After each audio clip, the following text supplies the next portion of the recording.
दिन पहले देखा कि किस तरीके की छर्दवाली में जो घटनाएं हैं लगातार दो घटी हुई है, जिसको लेकर के हमारे पश्चिम चंपारण की जो बिटियां हैं समीक्षा शर्मा जी, जो लगातार क्षेत्र में भ्रमण करके लोगों का जो दुख है उसे जानने का प्रयास कर रही हैं। लोगों की, जनता की समस्या क्या है उस चीज़ को जानने का प्रयास कर रही हैं। और आज जब उन्हें खबर मिला छर्दवाली गाँव के बारे में तो वो छर्दवाली गाँव में पहुँची हुई हैं।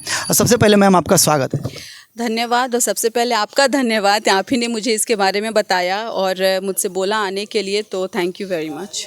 आप यहाँ पे आई हैं, छर्दवाली गांव में आई हैं, जबकि आप इस प्रखंड से या इस विधानसभा से चुनाव लड़ने वाली नहीं, आप चनपटिया से लड़ने वाली हैं, फिर भी आपको मालूम चला। लेकिन यहाँ के जो सांसद महोदय हैं श्री सुनील कुशवाहा जी, वो अभी तक नहीं आए हैं। और घटना के दिन जब हमने फ़ोन किया, लगातार 3 बार हमने कॉल किया और जनता के सामने किया, ना फ़ोन उठाए वो, और ना उसके बाद उन्होंने रिटर्न कॉल किया। क्या कहिएगा उसके बाद?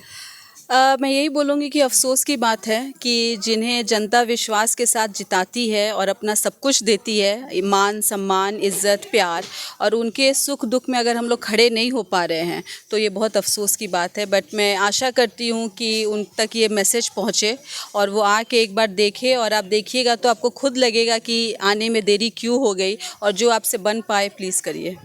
और यहाँ के जो विधायक हैं विनय बिहारी जी, शायद तीसरी बार विधायक हैं, और वो पता लगा कल आए हुए थे और आकर के यहाँ पर शायद कुछ मदद किए। जो राशि बताया जा रहा है उन्होंने 1500 रुपया करके दिया। उन्होंने देते समय ये भी कहा कि वो अपने जेब से दे रहे हैं, जबकि इसी क्षेत्र के विधायक, इसी क्षेत्र के सांसद जो हैं, चुनाव के समय खेसारी लाल यादव, अक्षरा सिंह को कमर डोलवाने के लिए 10-10 लाख रुपया दे के बुलाते हैं, और जिन लोगों का घर जल जाता है, जिनका वोट लेते हैं, उसे 1500 और 2000 रुपया देते हैं।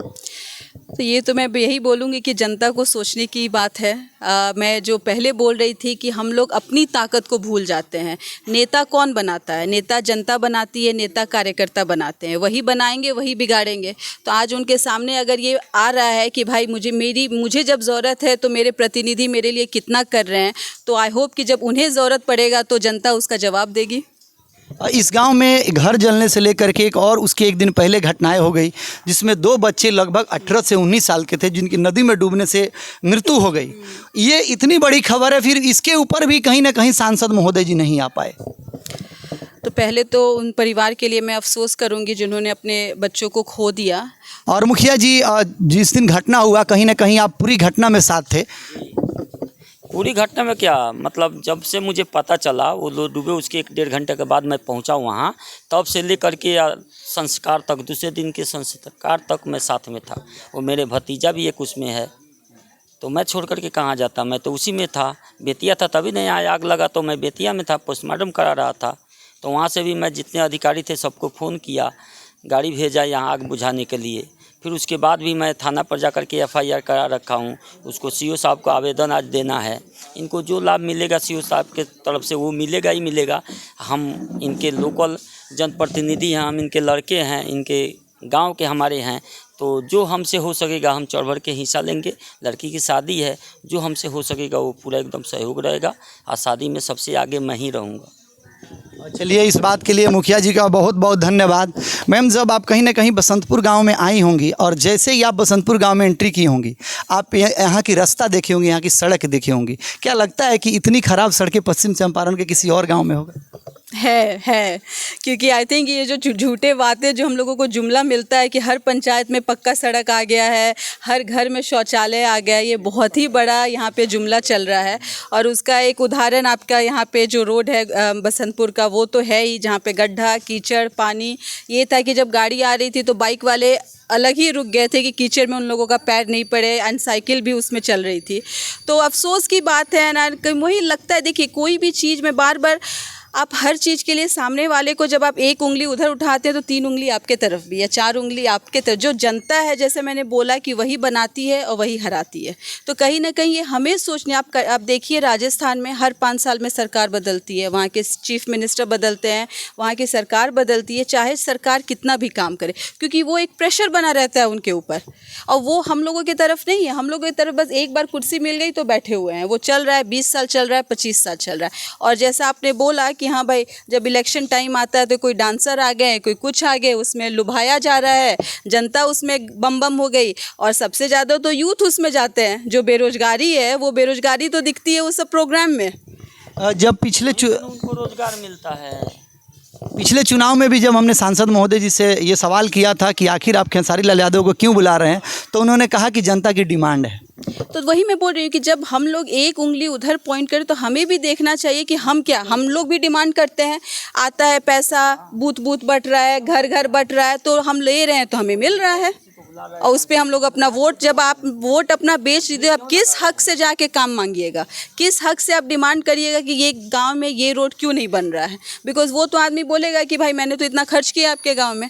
आप ये समझिए, एक बेसिक चीज़ है, ठीक है, अगर मैं आपको 2000 दे रही हूँ, ठीक है, एज अ प्रतिनिधि, तो वो 2000 क्या, मैं 5000 आपसे वापस लूँगी, और वो आप ही का फंड आएगा सरकार से जिसको मैं वापस लूँगी, तो आपका काम कहाँ से होगा? इसीलिए काम नहीं होता है।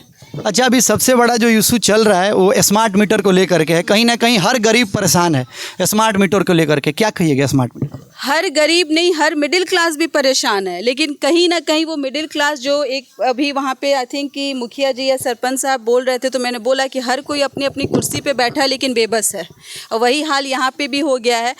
हर घर परेशान है, लेकिन जो सरकार वाले हैं घर, वो चुप हैं कि किस सरकार के खिलाफ हम कैसे बोलेंगे, और जो सरकार में नहीं है वो आवाज़ उठा रहे हैं। और देखिए कि यही जो बिजली विभाग है वो पिछले साल तक लॉस में थी, ठीक है, और स्मार्ट मीटर लगते लगते 230 करोड़ प्लस प्रॉफिट में चली गई है। अडानी हो, ये हो, पूरा प्राइवेटाइज्ड हो गया है। और डाका, ये तो सिंपल एक डाका डाला जा रहा है, हर घर में डाका डाला जा रहा है। जिसका बिल पहले 50 रुपये आता था, उसका बिल अभी आ रहा है 150 रुपया, डबल हो गया है, ट्रिपल हो गया है। लोग जो हैं कहीं ना कहीं क्षेत्र में बहुत ज़्यादा परेशान है। अगर 200 पहले बिल आता था तो मान लीजिए 250 हो सकता है, लेकिन अब वही बिल जो है 200 के अलावा 600, 700, 800 तक जा रहा है। वो तो जा ही रहा है, उसके साथ क्या हुआ है कि बकाया जो बिल था उसको ऐड कर दिया है ऑटोमेटिकली। मैं जब जिस पंचायत में जा रही थी, 80 साल की महिला का बकाया बिल था 50,000 रुपये। अब बताइए कि वो 50,000 कहाँ से भरेगी जिसका विधवा पेंशन 200 रुपये हर महीना मिल रहा है? वो खाना खाएगी। लोग यही बोल रहे थे कि अगर हम लोग लेबर हैं और हम लोग 200-300 कमा रहे हैं, तो हम लोग अपने घर को खाना खिलाएं, बच्चों को पढ़ाएं, कि जाके बिजली बिल डालें। तो बकाया बिल, और देखिए कोई भी सिस्टम यही हर चीज़ में होता है।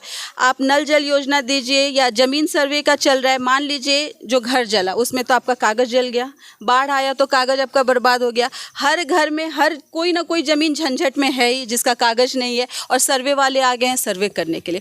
तो स्मार्ट मीटर, मान लीजिए जो पढ़े लिखे नहीं है उनके पास स्मार्टफोन होगा, मे बी स्मार्टफोन होगा, वो स्मार्टफोन पे क्या करेंगे? वीडियो कॉल करेंगे, रील्स देखेंगे, यूट्यूब देखेंगे। वो क्या रिचार्ज कर सकते हैं मीटर को? नहीं कर सकते। उसमें मैं आपको बता रही हूँ, क्योंकि मैं इस मुहिम को लेके चल रही हूँ। महिलाएं जाती हैं 100 रुपया लेके किसी चौक पे कि बाबू जरा मेरा टॉपअप कर दीजिए।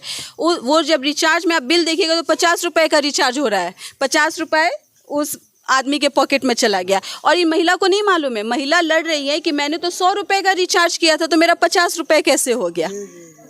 तो ये चीज़ आप स्मार्ट मीटर, जो ज़रूरी नहीं है कि जो चीज़ दिल्ली, पटना, बॉम्बे में सक्सेसफुल हो वो चंपारण के एक छोटे से गांव में भी सक्सेसफुल हो।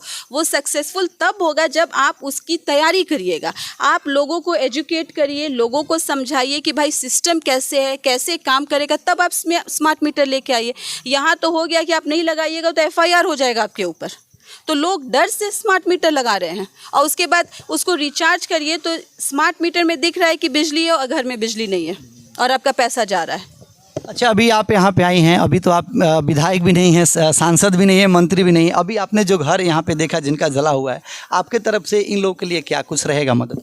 पूरी मदद रहेगी। जैसे कि मैंने बोला, आप लोग मुझसे जुड़े हुए हैं, मैं जाती हूँ तो जो भी मुझसे बन पाता है मैं ज़रूर करूँगी। और मैं इस प्लेटफॉर्म के थ्रू कोशिश करूँगी कि जितने लोग हैं, हमारे व्यूअर्स हैं, प्लीज़ थोड़ा बहुत कंट्रीब्यूट करिए ताकि उनका जो घर जला है वो घर कम से कम तैयार हो जाए। वो आज इधर उधर कहीं ना कहीं रह रही हैं, वो लोग वापस अपने घर में आके रहे, और मुझसे जो बन पाएगा वो मैं ज़रूर करूँगी। चलिए, बहुत बहुत धन्यवाद समीक्षा मैम का, जिन्होंने आश्वासन दिया घर वालों को। बाकी आप इनके बारे में क्या सोचते हैं और हमारा जो प्रयास कैसा रहा मैम के साथ, उसके बारे में कमेंट बॉक्स में ज़रूर बताइएगा। मिलेंगे हम आपसे अगले वीडियो में, तब तक के लिए जय हिंद।